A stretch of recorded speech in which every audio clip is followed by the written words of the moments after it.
네, 주님의 사랑이 충만하여 행복하시기 바라겠습니다. 오늘 말씀은 고린도전서 8장 7절에서 13절 말씀인데요. 12절과 13절 말씀만 읽고 함께 은혜를 나누겠습니다.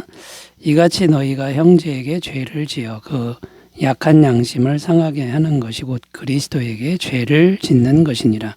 그러므로 만일 음식이 내 형제를 실족하게 한다면 나는 영원히 고기를 먹지 아니하여 내 형제를 실족하지 않게 하리라. 아멘. 어제 말씀에 이어서 계속해서 우상의 제물에 대한 말씀을 묵상하고 있습니다.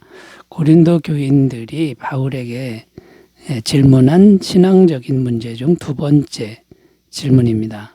고린도 지역뿐만 아니라 당시 이방 사회는 우상 숭배가 가득했는데요. 그런데 우상 숭배할 때 드려진 제물이 너무 많았다는 겁니다. 그 제물은 주로 짐승을 잡아서 드렸는데 시장에 파는 모든 고기들은 우상에게 바쳐졌던 제물이었다는 것입니다. 그러면 이 고기를 먹어도 되느냐 하는 문제가 생겼습니다. 이 문제에 대해서 두 종류의 주장이 있었는데요. 그냥 자유롭게 먹어도 괜찮다는 그런 주장과 우상의 제물은 먹어서는 안 된다라고 하는 그런 주장, 이 두 가지 주장이 있었습니다. 이것 때문에 교회 내에서 논쟁이 벌어졌고 또 신앙적인 부분에서 혼란이 생겼다는 것입니다. 그래서 바울은 이 문제에 대해서 이제 고린도전서 8장에서 답변을 주고 있는 것입니다. 자, 그러면 우상에게 바쳐졌던 고기는 원칙적으로 이제 먹어도 되느냐? 그 답은 먹어도 된다라는 겁니다.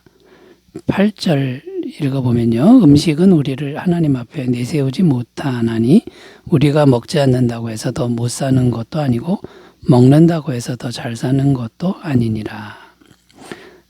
그렇게 이제 원칙적으로는 먹어도 상관이 없다라는 겁니다. 그러나 원칙은 그렇지만 믿음이 연약한 교우들 때문에 그 교우들을 배려해서 먹지 않아야 될 때도 있어야 한다고 말씀합니다. 9절 읽어보면요. 그런즉 너희의 자유가 믿음이 약한 자들에게 걸려 넘어지게 하는 것이 되지 않도록 조심하라. 이게 무슨 말이냐면 믿음이 약한 사람들을 위해서 고기 먹는 걸 절제하는 사랑의 배려가 있어야 된다. 이런 말이 이제 되는 겁니다.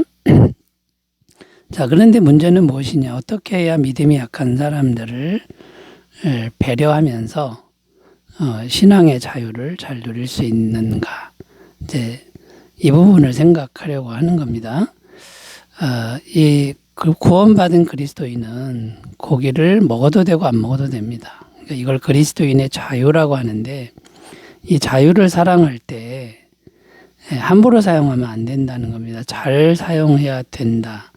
이제 이런 말씀이 되는데 이 신앙의 자유를 잘 사용하는 게 뭔가 이걸 함께 생각하면서 은혜를 나누겠습니다. 첫 번째는요. 신앙의 자유는 다른 사람을 배려하는 사랑과 함께 사용할 때만 참된 자유가 된다는 것을 기억해야 한다는 겁니다. 7절 읽어보면요. 그러나 이 지식은 모든 사람에게 있는 것은 아니므로 어떤 이들은 지금까지 우상에 대한 습관이 있어 우상의 제물로 알고 먹는 고로 그들의 양심이 약하여지고 더러워지느니라. 여기 보면 이 지식은 이렇게 나오는데 믿음이 강한 사람들의 지식을 말합니다. 믿음이 강한 사람들은 우상의 제물을 먹어도 전혀 양심이 흔들림이 없다는 겁니다. 왜냐하면 믿음이 강한 사람들은 우상에게 바쳐졌던 고기라고 해도 그냥 음식으로 본다는 거죠. 그리고 우상이라고 하는 존재는 전혀 두려워할 존재가 아니라고 생각한다는 겁니다. 믿음이 강한 사람은. 이것을 그리스도인의 자유라고 말합니다. 하나님을 잘 믿는 지식이 있는 사람들은 모든 것에 자유합니다. 죄로부터도 자유하고 죽음으로부터도 자유하고 세상으로부터도 자유하고 율법으로부터도 다 자유하다라는 거죠. 그런데 문제는 믿음이 연약한 사람들이 문제입니다. 이 믿음이 연약한 사람들은 아직 이 자유함의 지식이 없다는 겁니다. 그래서 항상 두려워하고 또 쉽게 양심이 상처를 입는다는 겁니다. 이들은 우상을 두려워하는데 우상도 실제하는 신으로 생각하고 두려워하는 겁니다. 또 우상의 제물을 먹으면 자기들이 더러워진다고 생각했다는 겁니다. 자, 그렇다면 믿음이 강한 사람은 어떻게 행동해야 할까요? 자기는 믿음이 좋다고 생각하면서 함부로 행동하면 안 된다는 겁니다. 믿음이 연약한 형제들을 배려하는 그런 사랑의 태도가 있어야 한다라는 거죠. 자, 이런 모습이 진정한 자유인의 모습이다라는 거죠. 그러니까 그리스도인은 자유하지만 반드시 사랑의 배려가 들어갈 때 진정한 자유인의 신앙의 모습이다라는 거죠. 고린도전서 13장 1절 3절 내가 사람의 방언과 천사의 말을 할지라도 사랑이 없으면 소리나는 구리와 울리는 꽹과리가 되고 내가 예언하는 능력이 있어 모든 비밀과 모든 지식을 알고 또 산을 옮길 만한 모든 믿음이 있을지라도 사랑이 없으면 내가 아무것도 아니요 내가 내게 있는 모든 것으로 구제하고 또 내 몸을 불사르게 내줄지라도 사랑이 없으면 내게 아무 유익이 없느니라. 사랑이 없으면 어떤 대단한 것도 아무것도 아니라는 것을 우리가 꼭 기억했으면 좋겠습니다. 자, 두 번째로 가보겠습니다. 그리스도인의 자유를 잘 사용하는 게 뭘까요? 두 번째는 사랑 없는 자유는 주님께 죄를 지을 수 있음을 기억해야 한다라는 겁니다. 기억하는 것이다라는 겁니다. 12절 읽으면 이같이 너희가 형제에게 죄를 지어 그 약한 양심을 상하게 하는 것이 곧 그리스도에게 죄를 짓는 것이니라. 이 말씀을 잘 보면 형제의 양심을 상하게 하는 것이 형제에게도 죄를 짓는 것이지만 그것은 또한 그리스도에게도 죄를 짓는 것이라고 말씀하고 있습니다. 왜 그런 것일까요? 첫 번째 이유는 그리스도는 지극히 작은 성도, 지극히 작은 한 사람과 자신을 동일시 하시기 때문이라는 겁니다. 마태복음 25장 40절 임금이 대답하여 이르시되 내가 진실로 너희에게 이르노니 너희가 여기 내 형제 중에 지극히 작은 자 하나에게 한 것이 곧 내게 한 것이니라. 그 다음 두 번째 이유는 그리스도의 몸인 교회에 죄를 짓는 것이기 때문이라는 겁니다. 성도는 어떤 존재이냐 하면 주님의 몸된 교회를 구성하는 소중한 존재입니다. 그래서 연약한 성도, 작은 성도라고 해도 주님의 몸의 한 부분이라는 거죠. 그래서 그 연약한 성도에게 상처를 준다면 그것은 곧 주님의 몸에 상처를 주는 것과 같은 일이 된다라는 겁니다. 그다음 세 번째 이유는 신앙성장의 장애물이 될 수 있기 때문에 죄가 된다는 말씀인데요. 신앙성장은 어디에 달려있냐면 양심에 달려 있습니다. 양심은 마음 깊은 곳에 있는 것이죠. 이 마음의 성장을 신앙성장이라고 하는데 이 마음에서 양심이 믿음으로 담대함을 얻는 것이 바로 신앙성장이 됩니다. 그런데 양심의 담대함을 얻기 전에 믿음이 연약할 때 양심에 상처를 주면 신앙성장이 멈추게 된다는 말씀입니다. 그래서 죄가 된다라는 거죠. 자, 여기서 우리가 기억해야 할 것이 있는데 연약한 성도를 실족하게 하면 큰 형벌이 있다고 말씀하신 주님의 말씀을 우리가 기억해야 한다는 겁니다. 마태복음 18장 6절 누구든지 나를 믿는 이 작은 자 하나를 실족하게 하면 차라리 연자 맷돌이 그 목에 달려서 깊은 바다에 빠뜨려지는 것이 나으니라.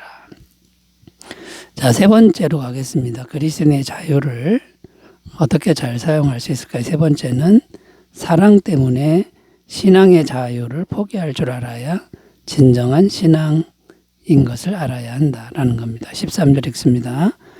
그러므로 만일 음식이 내 형제를 실족하게 한다면 나는 영원히 고기를 먹지 아니하여 내 형제를 실족하지 않게 하리라. 자, 이 말씀에 보면 믿음이 가장 강한 사람 중에 하나가 바울인데, 바울이 지금 고백하는 게 뭐냐면 믿음이 약한 형제가 실족할 것 같으면 나는 영원히 고기를 먹지 않겠다라고 말하는 겁니다. 한마디로 무슨 말입니까? 사랑을 위해서는 기꺼이 권리도 포기하겠다, 이런 말씀이죠. 혹시 바울이 이렇게 생각하는 것이 이상하게 생각되지는 않습니까?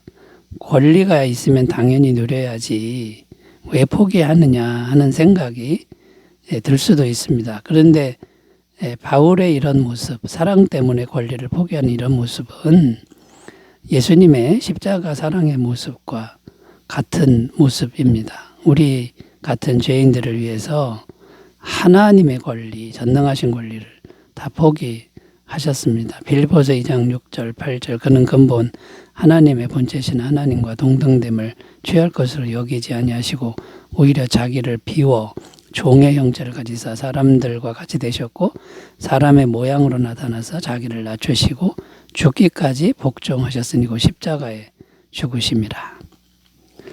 또 마태복음 26장 39절입니다. 조금 나아가서 얼굴을 땅에 대시고 엎드려 기도하여 이르시되 내 아버지여 만일 할만하시거든 이 잔을 내게 해서 지나가게 하옵소서. 그러나 나의 원대로 마시옵고 아버지의 원대로 하옵소서 하시고, 예수님은 전능하신 하나님의 권리를 우리 같은 죄인들을 사랑하기 위해서 전부 다 포기하시는 그런 모습을 보여주었다라는 거고요. 이런 모습이 참된 신앙의 자유인의 모습이다라는 겁니다.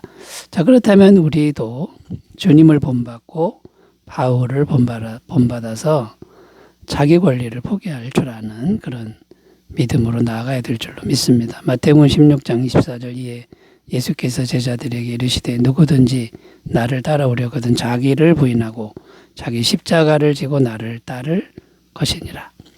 여러분, 그리스도인의 자유, 우리는 자유인인데 잘 사용하시는 지혜가 있으시기 바라겠습니다. 기도합니다.